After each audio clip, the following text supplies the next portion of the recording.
ඉතින් කොහොමද විශේෂ දෙයක් කියන්න තමයි අද වීඩියෝ එක අරන් එන්නේ. ඔයගොල්ලෝ අහලා තියෙනවද මයික්‍රෝ ස්ලීප් කියලා එකක් ගැන? මයික්‍රෝ ස්ලීප් කියන එක හින්දා තමයි ලංකාවේ රියානතුරු ගොඩාක්ම සිද්ධ වෙන්න හේතුව. මම නම් දැකලා නැහැ මෙච්චර කාලයක ලංකාවේ කවුරුත් ඔය මයික්‍රෝ ස්ලීප් කියන එක ගැන කතා කරනවා සහ කතා වෙනවා. කොහෙවත් මම දැකලත් නැහැ. මං හිතන්නේ කිසිම කෙනෙක් මේ ගැන අවබෝධයක් අත් ඇති කියලා. මං කියන්නම් මයික්‍රෝ ස්ලීප් කියන්නේ මොකක්ද කියලා. මයික්‍රෝ ස්ලීප් කියන්නේ ඕනෑම කෙනෙකුට ඕනෑම වෙලාවක ඇති වෙන්න පුළුවන් දෙයක්. ඒ කියන්නේ තප්පර 2 3 4ක ඉඳලා තප්පර කිහිපයක ඉඳලා තප්පර 15ක් යනකම්. ඒ කාලය ඇතුළත මිනිස්සුන්ට ඇති වෙන සුළු නිින්දක් ඒක.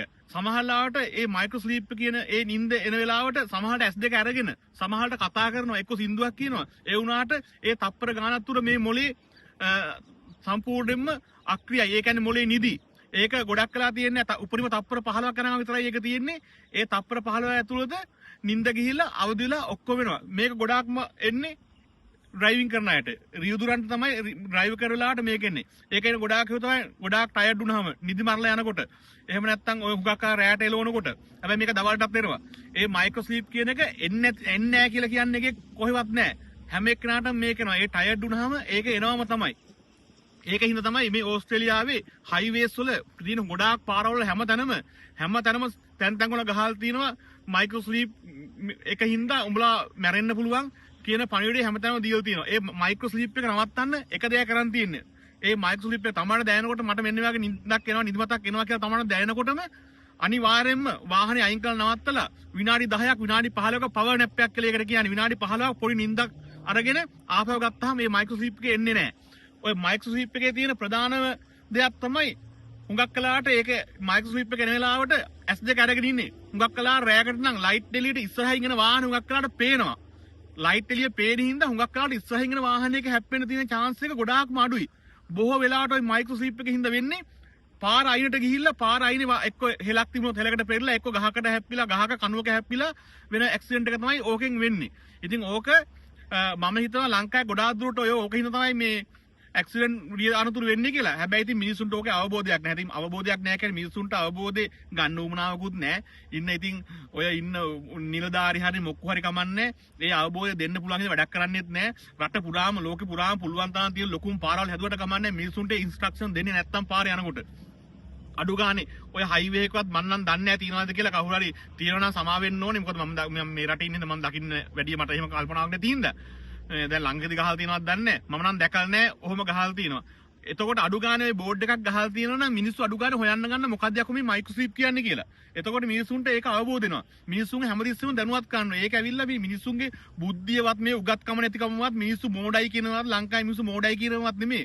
මේ රටෙත් ඉන්න මිනිස්සු හැම මිනිස්සුන්ටම ඕක බෝඩ් එක අඩු ගානේ යනකොට ඩ්‍රයිව් කරනකොට ඒ බෝඩ් එක දැක්කහම මතක් නැහැ. බෝඩ් එකේ ගහලා තියෙනවා මේ මයික්‍රෝ ස්ලීප් එකකින් හින්දා උඹ ඇක්සිඩන්ට් වෙලා මැරෙන්න පුළුවන් කියන බෝඩ් එක දැක්කහම ඌට හිතනවා යකෝ මං අයින් කරලා දැන් නවත්තන්න ඕනේ කියලා. අන්තිමේදී ඔය ගැන අවබෝධයක් නැතුව කල්පනාවක් නැතුව ඒ වගේම පුළුවන් තරම් ඒ වගේ දේවල් වලින් මග ඇරෙන්න නැතුව ගිහිල්ලා අන්තිමට අහිංසක ජීවිත 10 15 20 25 එකතැන මැරෙනවා කියන එක ඒක ඇත්තටම මම නම් හිතන්නේ මහා ලොකු ඛේද වාචකයක්. ඒක මං දන්නේ මිනිස්සුන්ට ඇයි මේ ගැන හිතන්න බැරි කියන එක. අඩුම ගානේ ලංකාවේ ඉන්න මිනිස්සු මේ ඩ්‍රයිව් කරන මිනිස්සු සාමාන්‍ය මිනිස්සු උඹලා ඔක්කොට ඕ මහා ලොකු ඥානයක් බුද්ධියක් මොලයක් ඕනේ නැහැ. ඔය හැම එකාගම අතේ රෙද්දේ ෆෝන් එකක් තියෙනවනේ අලි පොතක් විතර හැම එකා ගාවම. සමහර ඩ්‍රයිව් කරනුන් ගාව නම් ෆෝන් දෙකක් තුනක් විතර තියෙනවා. ඔය ෆෝන් වල වැඩක් නැති රෙද්දවල් බලන්න නෙමෙයි අඩු ගානේ පොඩ්ඩක් මේවා සර්ච් කරලා බලපල්ලා මේවා අඩු ගානේ මේවා ගැන පොඩි අවබෝධයක් දාගන්නilla. අඩුම තරමේ මේක මේ මයික්‍රෝ ස්ලීප් කියන වචනේ ඉංග්‍රීසියෙන් ටයිප් කරලා අඩු ගානේ ඒක ඔය ෆෝන් එකෙන් Google Translate වලට ගිහින් ට්‍රාන්ස්ලේට් කරලා හරි බැලුවාම පොඩි හරි අවබෝධයක් එන්න පුළුවන්. මිනිස්සු නිකරුණේ යුද්ධයකුත් නැතුව කිසිම ප්‍රශ්නයක් නැතුව ස්වාභාවික විපතක්වත් මොකක්වත් නැතුව බස් වල ගිහිල්ලා අනතුරු වෙලා මිනිස්සු මැරෙනවා කියන්නේ ඒක මහා හෙන ගහන ලෝක අපරාධයක්. මහා ඛේද වාචකයක්. අම්මාට දරුවෝ නැහැ, දරුවන්ට අම්මලා නැහැ. මට තේරෙන්නේ නැහැ මිනිස්සු ඇයි මේ වගේ මේ බුද්ධිමත් වැඩ කරන්නේ නැත්තේ කියලා. මේක ප්‍රධාන හේතුව නිලධාරීන් සහ දේශපාලනය සහ එතෙක් මෙතෙක් ආපු මේවා හරි ක්‍රියාමාර්ගයෙන් මේ නිලධාරි සමහරලාට ඉන්න ඉහළින් නිලධාරි මේවා ගැන දන්න. මොකද උගත් මිනිස්සු සාමාන්‍යයෙන් කැම්පස් ගිහිල්ලා ඉගෙනගත්තු උගත් මිනිස්සු මේවා ගැන දන්න. මේ මයික්‍රෝ ස්ලීප් කියන එක මම විතරක් දන්න එකක් නෙවෙයි. මේ රටවල ඉන්න මිනිස්සු ඔක්කොම මේ සාමාන්‍ය කම්කරු මිනිස්සු බව දන්නවා. ඕකට ඇවිල්ලා මෙහෙම බුද්ධියක්. හැබැයි ඉතින් ඒ නිලධාරි ඉන්න කට්ටිය මේවට ඒවා ස්ටඩි කරලා අඩු ගානේ ලංකාවේ ඉන්න අමාත්‍යාංශ වල අරෙහිම වැඩ කරන මිනිස්සු නිවාඩු වලට හරි වෙන රටවල් වලට ගිහින් දිනවා මේ මිනිස්සු හුඟක් වෙලාවට ගියාම අඩුගායේ දැක්ක දෙයක් ඇයි මේ ගෙනල්ලා මේ රටට ඇප්ලයි කරන්නේ නැත්තේ මේ රටේ දේවල් වලට ඇප්ලයි කරලා ඇයි ඒ දේ හරියට සමාජගත කරලා හරියට මේ ඒ සමාජයේ මිනිස්සුන් දෙන්න ඕන පරිදි දෙන්නේ නැත්තේ ඇයි දැන් ඊයේ පෙරේද බස් එකක් ගිහලා 22ක් 23ක් දෙක තැන මැරුණා මම දන්නේ ඒක වෙච්ච හේතුව මොකක්ද අර මේ කියලා මට හිතෙනවා සාමාන්‍ය මට හිතෙනවා ඔය මයික්‍රොචිප් කියන එක හේතු වෙන්නේ නැද්ද මොකද තප්පර ගානකට මේ මනස මොලේ නිදාගත්තා ඒ සැනින් වංගුවක් කෙලින් තියෙන පාරක නෑ හුඟක් වෙලාට chance එකක් තියෙනවා තප්පර භය නින්ද ගිහිල්ලා අවදි ඉන්න හැබැයි ඔය ගොඩාක් වංගු තියෙන පාරක chance එකක් නෑ තප්පර පහ නින්ද යනකොට වංගුවක් ඒ වංගුව සමහරට වංගුව ඔන්න මෙන්න කියලා එකපාරට අවදිලා ගන්න බලනකොට ගන්න ටයිම් එකක් නෑ මන් දන්නේ ඒක උනේ කොහොමද කියන්නේ ඒක නිර්වචනය කරන්න මට තේරෙන්නේ මන් දන්නේ නැහැ මම ඒකට පරීක්ෂණයක් කරන්න මම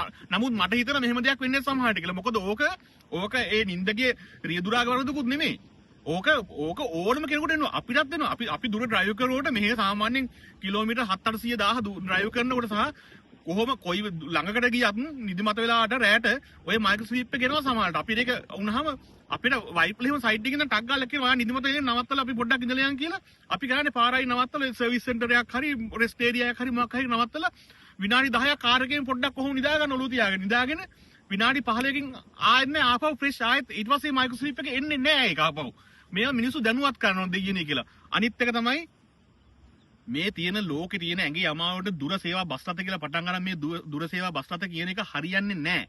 දුර සේවා බස් රථ කියන එක හොඳයි. ඒකට තියෙන යම්කිසි වැඩපිළිවෙලක් ක්‍රමවේදයක්. මේ මිනිස්සුන්ට බිස්නස් එකක් විදිහට ව්‍යාපාරිකේ බස් එකක් අරගෙන මං මෙතන ඉඳලා මාතර ඉඳලා යාපනේට බස් එකක් දානවා කිව්වට ඒක එහෙම හරියන වැඩක් නෙමෙයි. මිනිහෙකුට එලවන්න පුළුවන් උපරිම පැය 5යි. පැය 5කට පස්සේ මේ මනුස්සයා ටයර්ඩ් වෙනවා. ඒ මනුස්සයා නිදිමත වෙනවා. ඒ මනුස්සයා මහන්සි. ඒ මනුස්සයාට මොනවා හරි කන්න බොන්න දෙයක් ඕන.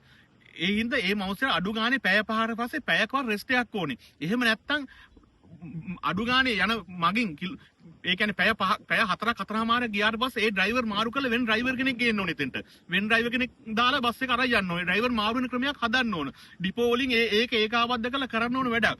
ප්‍රයිවට් අංශේ නම් ඉතින් ප්‍රයිවට් බස් වල කට්ටිය නම් කියන්නේ නෑ ප්‍රශ්නයක් නෑ අපි නම් ඩ්‍රයිවර්ලා දෙන්නෙක් යනවානේ කියලා. හැබැයි ඩ්‍රයිවර්ලා දෙන්නෙක් කරන්නේ නෑ මොකද ඒ අනිත් ඩ්‍රයිවරුත් ඌත් නිදාගෙන යන්නේ නෑනේ. ඌත් අර බැටරි පෙට්ටි උඩ බැටරි පෙට්ටිය නේ මොකද එන්ජින් එක උඩ වාල්ලා අරුත් එක්ක කයිය ගහන යන්නේ. ඒ කයිය ගහ ගිහලා අරුට බැරුණාම ඌ ගන්නවා. ඌටත් නිදිමත නැහැ මොකද ඌත් නිදාගෙන ගිහලා බස් එක ගන්නව නෙමෙයිනේ. ඕවා කියන්නේ ගොත මන් දන්නේ මට තේරෙන්නේ නැහැ. ඔයා කියන්නේ කොහොමද මේ වීඩියෝ බලලා මේ තොපි ඔය රටේ ඉන්නවා ඔය රටේ තියෙන දේවල් බලාගෙන හිටපල්ලා මෙහි දේවල් හොයන්න එපා කියලා ගොම් පයිත්‍යයන් කතා කියන්න එපා. ඔය ලංකාවේ ඉන්න මිනිස්සුන් තියෙන ඒකේ වැඩේ උන් කියන්නේ මොකක් හරි අපි කිව්ව ගමන් කියන්නේ උඹලා ඔය රටට ගිහිල්ලා මේ රට සවුත්තු කර ඔය රට සවුත්තු කරන යකෝ ඕක අපේ රට අපි මේ රටට ආවා තමයි අපිට මොකක් හරි chance එකක් හම්බෙලා හරි ඉගෙනගත්තු එකට හරි කොහොම හරි කරලා ආවා. හැබැයි අපි කැමති ලංකාවේ මිනිස්සු දෙයියනේ කියලා ආරක්ෂායලා ලස්සන ජීවිත ගත කරන හැම මගුලම්ම කියන්නේ කතා කරන්නේ ඒකින්ද. නැතුව මේ වෙන මොකක්වත් එහෙම අමාරුවකට නෙමෙයි. කොච්චර කිව්වත් මිනිස්සු තේරුම් ගන්න නැහැ මේවා. අඩු ගානේ මේවා බල්ලවත් බලදාරින් හරි දේශපාලකයෝ හරි දැන් ඉන්න ආණ්ඩුවෙන් හරි කමන්නේ මේවා බල්ලා හරි ක්‍රමවේදයක් අල්ල මිනිස්සුන් දැනුවත් කරන්න. ඒ වගේ මිනිස්සුත් මේ ලෝකේ ගැන රට තොට ගැන තියෙන දේවල් පොඩ්ඩක් ඉගෙන ගන්න. ඔය ෆෝන් ලබ්බේ තියෙන එක රෙද්දවල් බ්ලූ ඒවා බලන්නයි අරවා මේවා වැඩක් නැති අනුන්ගේ ඕපදුපයි රෙද්දවල් හොයන්න මගුලවල් කරන්න නෙමෙයි වැඩක් අත් දේවල් ඉගෙන ගන්න පුළුවන් මේ ෆෝන් එකකින් ඉගෙන ගන්න පුළුවන් උඹට ඕන නම් මුළු ලෝකෙම දිරන්න ඉගෙන ගන්න පුළුවන් අතට ඇති අද මම ටිකක් කතා කරේ පොඩ්ඩක් ආවේගශීලීව ඒක ආව දැන් මේක මේ හුරුතල් වෙවි විහිළු කර මේක ජෝක් එකට ගන්න බෑ ඒ හින්දා තමයි මේ විදිහට කිව්වේ හිතේ දුන්නා නම් සමා වෙන්න එහෙනම් අදට ඇති ආයේ මේ වගේ වීඩියෝ එකකින් මේ වගේ වීඩියෝ එකක් මම ආයෙත් එන්නේ නැහැ මම ඉතින් සාමාන්‍යයෙන් ඔය වැඩක් නැති මගුලවා රෙද්දවල් විහිළු කතානේ කියන්නේ දැන් ඒවා විහිළුත් නෙමෙයි ඇත්තටම ඒවත් ඇත්ත ඒවට කරන් දෙන්නේ එහෙනම් අදට ඇති එහෙනම් ජයෙන් ජය වේවා හැම දිනාටම ආරක්ෂාවයි සිත සාන්ති උදා වේවා කියලා අද නවතිනවා ජය වේවා